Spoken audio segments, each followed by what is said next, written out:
Today we discuss new chapter of concept and cost. Concept और cost accounting chapter का बहुत ही important terms है जिससे काफ़ी एग्जाम्स में न्यूमेरिकल्स आता है। ठीक है, उसमें आपका पहला जो है उसका मीनिंग पढ़ेंगे। कोई भी डेफिनेशन, कोई भी चैप्टर का जब तक आप मीनिंग और डेफिनेशन नहीं समझिएगा तब तक आप ये नहीं समझिएगा कि आपके चैप्टर में आपको बताया क्या जा रहा है। कॉन्सेप्ट ऑफ कॉस्ट में क्या होता है, मैं एकदम डायग्राम के थ्रू आपको बताती हूँ। जैसे कि कॉस्ट होता है क्या, अगर आप XYZ एक कंपनी है, XYZ कंपनी अपना प्रोडक्शन कर रहा है। जैसे मेरे XYZ कंपनी में प्रोडक्शन कर रही हूँ मैं कॉटन का मैं जब प्रोडक्शन कर रही हूँ तो ये मेरा प्रोडक्ट हो गया। ठीक है, कॉटन का जो है ये मेरा प्रोडक्ट है। तो इसको बनाने के लिए ऐसा तो नहीं है कि मैं फ्री में सब कुछ इस्तेमाल करूँगी या फ्री में मुझे मिल जाएगा। मुझे रॉ मटेरियल या मशीन या मटेरियल या लेबर ये सब मुझे कुछ ना कुछ कॉस्टिंग तो लगेगा इसका।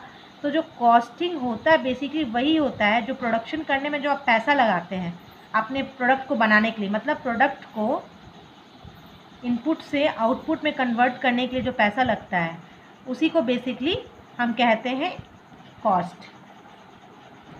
ठीक है, इसमें होता है कि हम कॉस्टिंग क्यों कॉस्ट लगाते हैं। एक्चुअली कॉस्ट लगाते हैं इसलिए कि ताकि एक्चुअली में हमको कुछ पे करने के बाद हमें कुछ रिटर्न में भी मिले।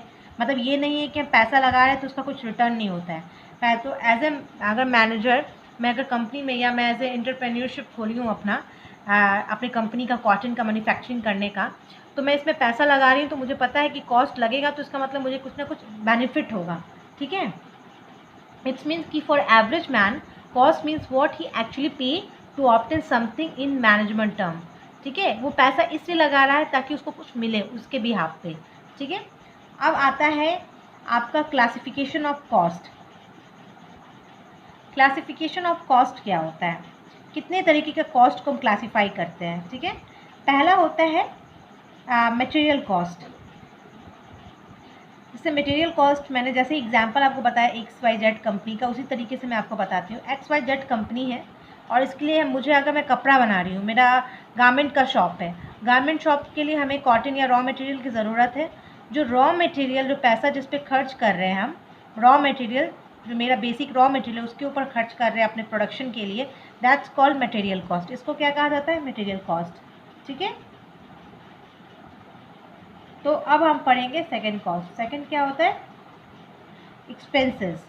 एक्सपेंसेस आपका क्या होता है, बेसिकली एक्सपेंसेस होता है जैसे कि XYZ कंपनी है मेरा, मैं प्रोडक्शन कर रही हूँ रॉ मटेरियल का। ठीक है, मतलब मेरा प्रोडक्शन है, मैं गारमेंट का मतलब बिजनेस कर रही हूँ, तो मैं रॉ मटेरियल क्या हो जाएगा, कॉटन हो जाएगा, या जो भी टेक्सचर का कपड़ा यूज़ करे वो आपका हो जाएगा। लेकिन उसके अलावा भी हमारा बहुत सारा खर्च होता है। लाइक मैं ऑफिस में बैठी हूँ तो ऑफिस का इलेक्ट्रिसिटी का खर्च, वहाँ पे अगर मेरा कोई एडमिनिस्ट्रेशन डिपार्टमेंट, वहाँ के एम्प्लॉय का सैलरी, वहाँ का फैसिलिटी मतलब जहाँ पे फैक्ट्री है वहाँ का मेंटेनेंस, मतलब इलेक्ट्रिसिटी, ये सब जो एवरीथिंग जो कॉस्ट लग रहा है included in production, that's called expenses. ठीक है, अब आपका आता है तीसरा ट्रेसेबिलिटी। ठीक है, ट्रेसेबिलिटी क्या होता है, according to the cost is two types.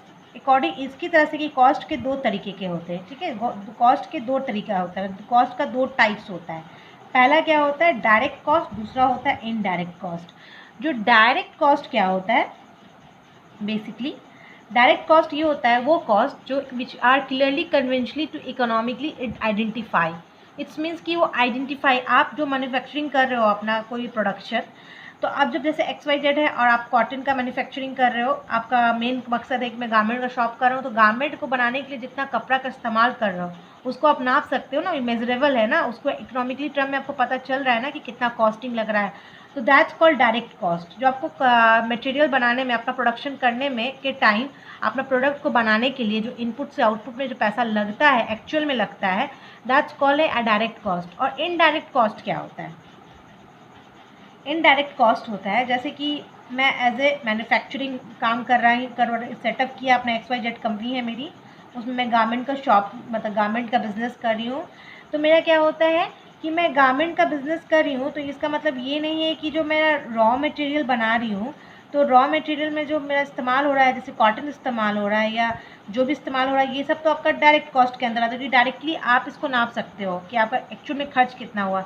But इसके बिहाफ पे भी प्रोडक्शन के टाइम आपका खर्च हो रहा है कुछ, जैसे कि मैंने स्टाफ्स को, फैक्ट्री में जो मेरे स्टाफ्स हैं उनको देखने के लिए मैंने एक सुपरवाइज़र रखा है कि मेरा काम सही हो रहा है कि नहीं हो रहा है, उसको देख रहा है, वो काम कर रहा है।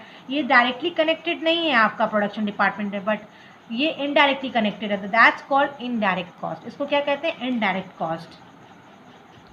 So today I end this chapter, concept of cost. Rest of the costing I will discuss you next class. And any doubt, you will comment section, having comment section please, आप मुझे कमेंट सेक्शन में आप मुझे अपने doubt को लिख सकते हो। मैं आपको श्योर करती हूँ कि मैं आपका डाउट्स को क्लियर करूँगी। Thank you so much for, please like and subscribe my YouTube channel.